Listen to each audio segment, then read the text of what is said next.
Hello student, कल से आप लोगों के जेई 2026 के मेंस का एग्जाम स्टार्ट होने जा रहा है। तो कुछ विशेष बातें मैं आप लोगों के साथ शेयर करना चाह रहा हूं कि आप क्या क्या करें अपने पेपर में अच्छा परफॉर्मेंस करने के लिए।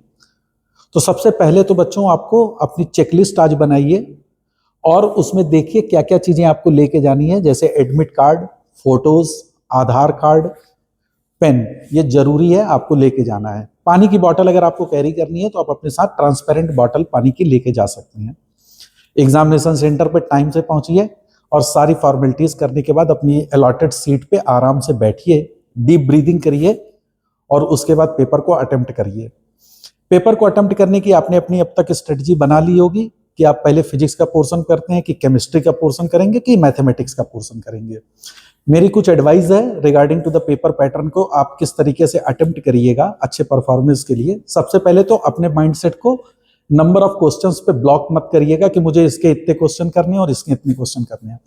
आप सिंपल अपना बेस्ट परफॉर्मेंस दीजिएगा और किसी भी क्वेश्चन के साथ स्टिक मत होइएगा। जिस तरह के क्वेश्चंस आपने अभी तक प्रैक्टिस में लगाए होंगे, पहले कोशिश करिए आप उन क्वेश्चंस को अच्छे से अटेम्प्ट कर लें ताकि आप अपने कॉन्फिडेंस को बूस्ट अप कर सकते होंगे।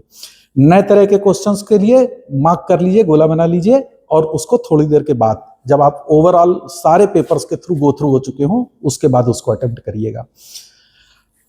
पेपर में केमिस्ट्री के पोर्शन में कोशिश करिए 45 मिनट्स में आप कंप्लीट करें।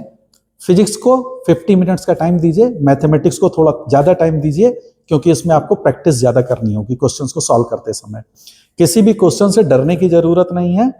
अगर क्वेश्चन 1-2 मिनट से ज्यादा लग रहा है आप उसको स्किप करिए, दूसरे क्वेश्चंस पे जाइए क्योंकि हमको मैक्सिमम नंबर कलेक्ट करने हैं, न कि क्वेश्चंस की ये पर्टिकुलर क्वेश्चन के साथ हम कोई एक अपनी ईगो सेटिस्फाई करें कि ये क्वेश्चन मुझे सॉल्व करना है। तो किसी भी क्वेश्चन पे फिर से मैं कह रहा हूं स्टिक नहीं होना है।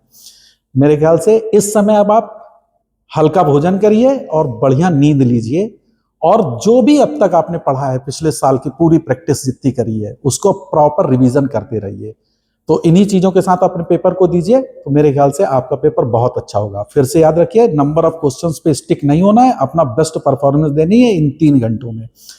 तो मेरी बेस्ट विशेष है आप लोगों के साथ। तो best of luck for your upcoming exam. बहुत अच्छा परफॉर्म करिए, फिर हम लोग एडवांस के लिए मिलेंगे। Thank you.